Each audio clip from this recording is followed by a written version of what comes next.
Assalamualaikum warahmatullahi wabarakatuh. Perkenalkan, kami dari kelompok 3.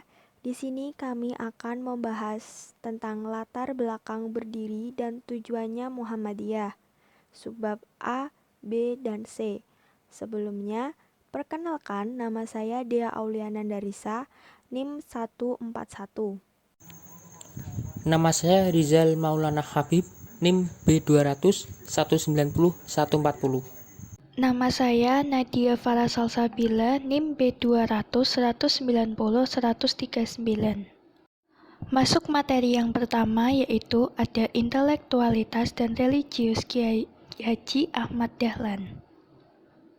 Faktor yang melatar belakangi berdirinya Muhammadiyah yang pertama itu ada menurut M. Jindar Tamimi tahun 1990. Menurut M. Jindar Tamimi, faktor berdirinya Muhammadiyah itu terdiri dari dua faktor. Yang pertama yaitu ada faktor subjektif, yang kedua itu ada faktor objektif. Faktor subjektif yaitu berkaitan langsung dengan perjalanan biografi pribadi Ahmad Dahlan. Sedangkan faktor objektif yaitu berkaitan dengan kondisi internal dan eksternal bangsa Indonesia. Faktor latar belakang berdirinya Muhammadiyah yang kedua yaitu ada dari menurut Saifullah tahun 1997. Menurut Saifullah, faktor latar belakang berdirinya Muhammadiyah itu terdapat 4 faktor. Yang pertama yaitu faktor aspirasi pendiri, yaitu Ahmad Dahlan. Yang kedua ada faktor realitas sosio-agama di Indonesia. Yang ketiga ada faktor realitas sosio-pendidikan di Indonesia. Yang keempat ada faktor realitas politik Islam Hindu-Buddha. Faktor aspirasi pendiri yaitu Ahmad Dahlan. Ahmad Dahlan mendirikan Muhammadiyah tidak secara kebetulan, tetapi didorong oleh aspirasinya yang besar tentang masa depan Islam Indonesia. Aspirasi ini dapat dilacak dari perjalanan intelektual, spiritual, dan sosial Ahmad Dahlan dalam dua fase dari biografi kehidupannya. Fase yang pertama yaitu setelah menunaikan ibadah haji yang pertama, dan fase kedua yaitu setelah menunaikan ibadah haji yang kedua. Di fase pertama, pada haji yang pertama, motivasi berhaji lebih didorong oleh upaya meningkatkan spiritual pribadinya dengan cara menunaikan rukun Islam yang kelima, yaitu ibadah haji. Peningkatan spiritual ini dilakukan oleh Ahmad Dahlan dengan sengaja akan dipersiapkan ayahnya untuk menjadi penggantinya di kemudian hari. Namun, hal ini dimanfaatkan oleh Ahmad Dahlan untuk menimba ilmu-ilmu tentang keislaman. Menunaikan haji pada zaman dahulu dengan masa sekarang dalam hal waktu itu berbeda. Pada zaman dahulu itu dalam melaksanakan ibadah haji waktunya lebih lama. Hal ini diharapkan agar Ahmad Dahlan kualitas spiritual dan intelektual ilmu keislamannya bisa lebih meningkat dengan menunaikan ibadah haji tersebut. Sepulangnya dari ibadah haji yang pertama ini, Ahmad Dahlan mulai merasa gelisah ketika menyaksikan kehidupan keagamaan umat Islam Indonesia yang jauh dari cita-cita ajaran Islam. Hasil dari studinya yang dipelajari selama berhaji di Mekah dapat dilihat dari aktivitas agamanya. Yang pertama, itu ada pembenahan arah kiblat. Yang kedua, yaitu ada pemberian garis syaf untuk sholat. Yang ketiga, itu ada renovasi pembangunan mushola Ahmad Dahlan, namun hal ini kemudian dibakar oleh masyarakat. Yang keempat, yaitu ada peluasan pembangunan dan pengembangan pesantren milik ayahnya. Lalu masuk ke fase yang kedua, yaitu pada hal ini Ahmad Dahlan itu melakukan haji yang kedua. Pada haji yang kedua ini, Ahmad Dahlan menemukan metodologi untuk memahami Islam yang sebenarnya. Di samping bermaksud menunaikan ibadah haji sebagai rukun Islam yang kelima, Ahmad Dahlan ingin memperdalam lagi tentang Islam. Selain belajar pada saat haji atau di Mekah, Ahmad Dahlan juga memperdalam studi Islam tradisional kepada ulama kelahiran Indonesia maupun ulama termasyhur, baik kepada ulama kelahiran Indonesia maupun ulama setempat yang telah menjadi syekh di sana. Jadi, kesimpulan dari fase pertama dan fase kedua yaitu setelah menunaikan ibadah haji pertama dan kedua, Ahmad Dahlan mempunyai obsesi besar tentang masa depan Islam yang mampu membebaskan masyarakat seperti yang diperankan Rasulullah dan para salafiyun. Islam harus dipahami dari sumber utamanya yaitu Al-Quran dan As-Sunnah. Selanjutnya, realitas sosio-agama di Indonesia. Yang pertama ada keberadaan umat Islam, dan kedua keberadaan umat non-Islam. Keberadaan umat Islam. Islam sebagai ajaran agama banyak dipengaruhi oleh budaya lokal yang sebelumnya memang telah berkembang di Indonesia. Banyak praktek keagamaan yang tidak lagi didasarkan pada Al-Quran dan Sunnah. Sebelum kehadiran Islam, penduduk Nusantara mempunyai 3 kepercayaan, yaitu animisme, dinamisme, dan totemisme. Dinamisme muncul dalam bentuk adanya kepercayaan bahwa setiap benda yang ada seperti sungai yang mengalir, air bah, matahari, pohon beringin, gunung yang tinggi, dan sebagainya mempunyai kekuatan gaib. Sedangkan animisme adalah kepercayaan tentang arwah nenek moyang mereka. Arwah mereka pada suatu saat menjumpainya. Adapun totemisme adalah kepercayaan tentang adanya orang yang telah meninggal dunia yang kemudian menjelma menjadi harimau, babi, dan sebagainya, yang semuanya itu diyakini bahwa sebagai penjelmaan orang yang baru meninggal dunia.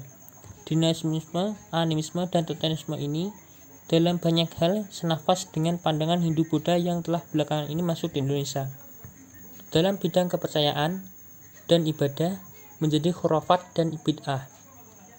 Khurafat adalah kepercayaan tanpa paduan yang sah dan Al-Quran Sunnah, hanya ikut-ikutan orang tua atau nenek moyang. Sedangkan bid'ah biasanya muncul karena ingin memperbanyak ritual, tetapi pengetahuan Islamnya kurang luas, sehingga yang dilakukan adalah sebenarnya bukan yang bersumber dari ajaran Islam itu sendiri. Bentuk khurafat misalnya mohon kepada Mbah Wurekso, sementara contoh bentuk bid'ah adalah selamatan dengan keduri. Pengalaman Islam yang dilakukan orang Jawa banyak yang menyimpang dari ajaran akidah Islamiyah yang harus diluruskan.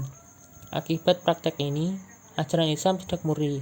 Realitas sosio-agama yang dipraktekkan masyarakat inilah yang mendorong Ahmad Dahlan mendirikan Muhammadiyah. Realitas umat non-Islam.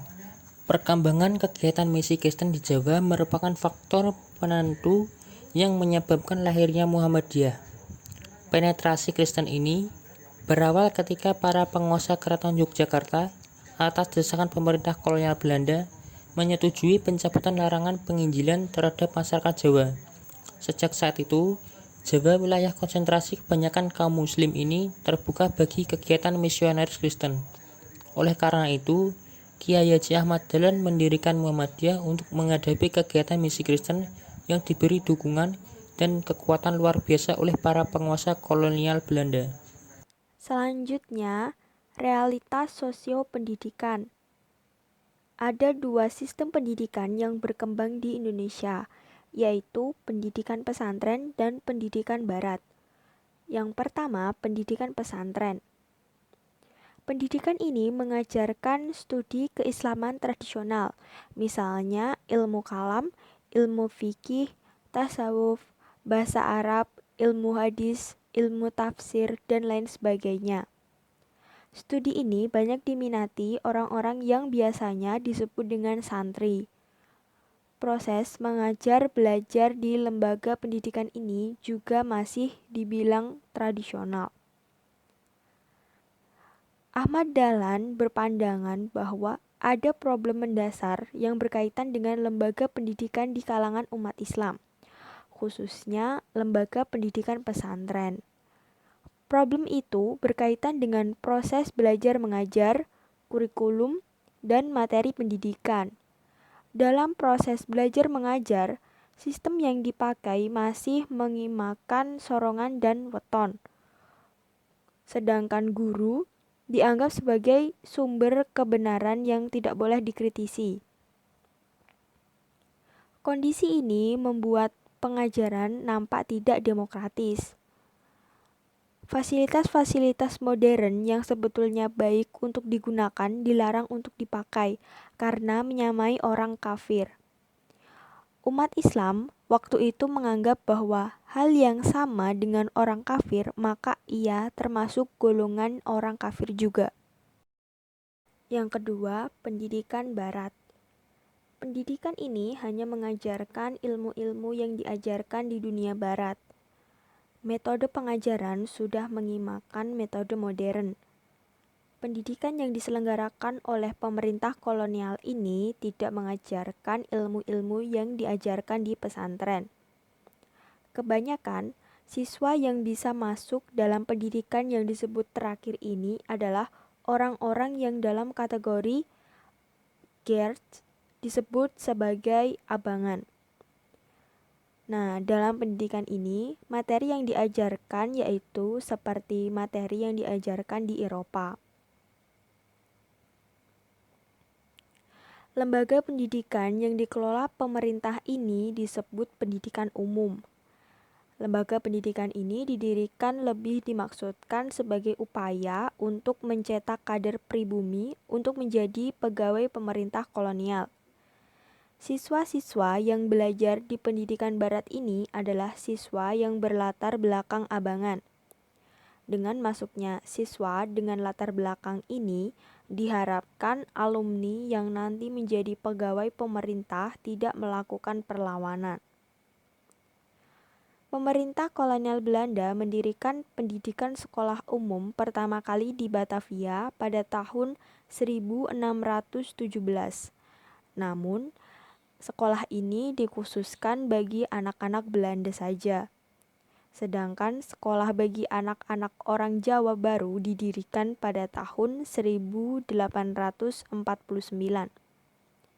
Meski demikian, pada awalnya dibolehkan orang Jawa memasuki pendidikan barat. Dalam kenyataannya, sangat sedikit sekali yang bisa masuk di dalamnya. Sejak tahun 1889, pemerintah kolonial Belanda mengubah kebijakan tentang pendidikan, khususnya setelah terjadinya pergantian penasehat urusan Islam dan pribumi di Indonesia, yaitu Snok Ronje. Kebijakan Snok dalam persoalan pendidikan dapat dipilih menjadi dua, yaitu politik asosiasi dan politik etis. Politik asosiasi adalah bagian dari politik deislamisasi Belanda yang diciptakan oleh Snok, yang dilakukan dengan cara mendirikan banyak sekolah yang bertujuan menjauhkan siswa-siswa Muslim dan dari keyakinan agama Islam. Politik ini menyangkut perhubungan peradaban antara yang memerintah dan yang diperintah. Sedangkan yang dimaksud dengan politik etis adalah kebijakan pemerintah kolonial Belanda untuk balas budi kepada orang yang dijajah. Di sini kebijakan yang dikedepankan lebih bermuatan etika, yaitu ingin menolong. Sekian presentasi yang dapat kami sampaikan. Apabila ada kesalahan dalam pengucapan kata atau istilah, kami mohon maaf. Terima kasih. Wassalamualaikum warahmatullahi wabarakatuh.